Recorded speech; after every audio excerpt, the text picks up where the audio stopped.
ओम प्रकाश सिर्फ नाम ही काफी है। जी हाँ, एक ऐसा कलाकार जिसकी एक्टिंग का एक अलग ही अंदाज था। उनकी आवाज का गजब अंदाज अब तक हमारे जहन में बसा हुआ है। हम बात कर रहे हैं उम्दा कलाकारी की मिसाल ओम प्रकाश की। दावत देना कोई जरूरी थोड़ी है। तुम्हारी सास बिना दावत आती और 20 तोले सोना देती और उसके बाद हर साल कुछ न कुछ मिलता रहता, कभी मोती, कभी पन्ना, कभी हीरा। 19 दिसंबर 1919 को लाहौर के एक रईस परिवार में जन्मे ओम प्रकाश के 3 भाई और एक बहन थी। ओम प्रकाश बचपन से ही नटखट और कलाकारी से भरे हुए थे। इनका पहला किरदार था रामलीला में सीता का किरदार। एक्टिंग के साथ साथ शास्त्रीय संगीत का भी शौक रखने वाले ओम प्रकाश ने तकरीबन 12 सालों तक उस्ताद भाईलाल जी से शास्त्रीय संगीत की तालीम हासिल की। साथ ही साथ ऑल इंडिया रेडियो में भी बतौर सिंगर और एक्टर उन्होंने कई साल काम किया, जिसमें उनकी तनख्वाह थी मात्र 40 रुपए महीना।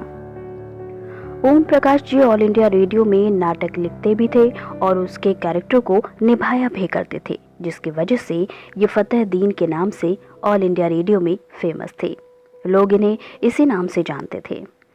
इसी दौरान इनकी मुलाकात राइटर सैयद इम्तियाज अली से हुई, जो कि बॉलीवुड की मशहूर फिल्म अनारकली के लेखक थे।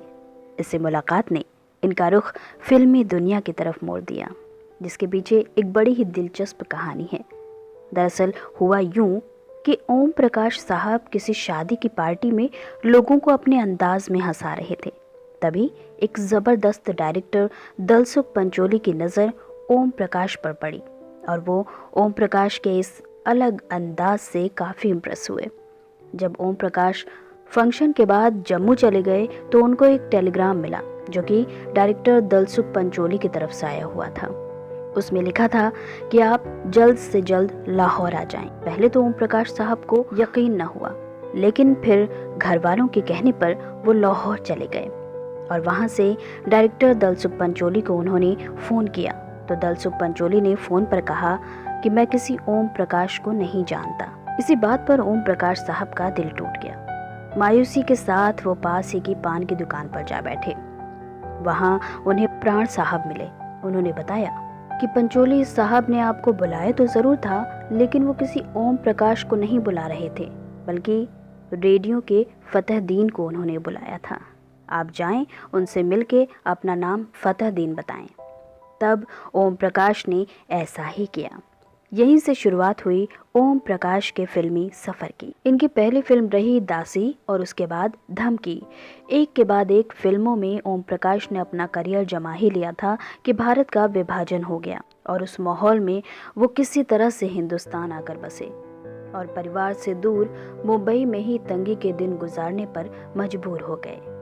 मुफलिसी का आलम यूं था कि कई दिन तक भूखे रहकर भी दिन गुजारने पड़े, लेकिन दौर बदला और एक दिन ऐसा आया कि उन्हें डायरेक्टर JN देसाई ने अपनी फिल्म में बतौर विलन साइन कर लिया। तनख्वाह थी 5000 रुपए महीना और ओम प्रकाश साहब के फिल्मी सफर की ट्रेन एक बार फिर चल पड़ी। मारता हूँ, मगर ये तो बता कि 14,000 तो है ना, तो फिर क्यों मार दिया? निकाल। अरे अरे रो मत। उन्होंने तकरीबन सारे उम्दा कलाकारों के साथ काम किया।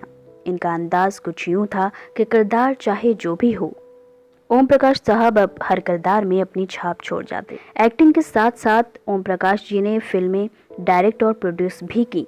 इनके डायरेक्शन की film Kanhaiya, gateway of India, जहां आरा और संजोग काफ़ी मशहूर रही। ओम प्रकाश साहब ने इंडियन सिनेमा में एक नया ट्रेंड शुरू किया। वो ये था कि कई फिल्म में ओम प्रकाश साहब छोटे छोटे किरदार निभाया करते थे, जो कि आगे चलकर गेस्ट अपीयरेंस कहा जाने लगा। लेकिन इनकी ज़िंदगी में एक दौर ये भी आया कि उन्होंने एक्टिंग छोड़ दी।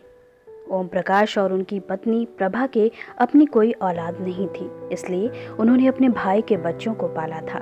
लेकिन अपनों की लगातार हुई मौतों ने इनको कमज़ोर कर दिया। उदासी के आलम में ज़िंदगी गुजारते गुजारते 21 फरवरी 1998 को ओम प्रकाश साहब इस दुनिया को अलविदा कह गए। लेकिन इनके चाहने वालों के दिलों में ओम प्रकाश साहब अब तक जिंदा हैं। आज भी उनकी फिल्म के जिंदा किरदार हमें हंसा ही जाते हैं। गलत कहते हैं सब। तुम में पागलपन के सारे लक्षण हैं। कैसे लक्षण? पहला लक्षण ये कि तुम बक बक बहुत करते हो।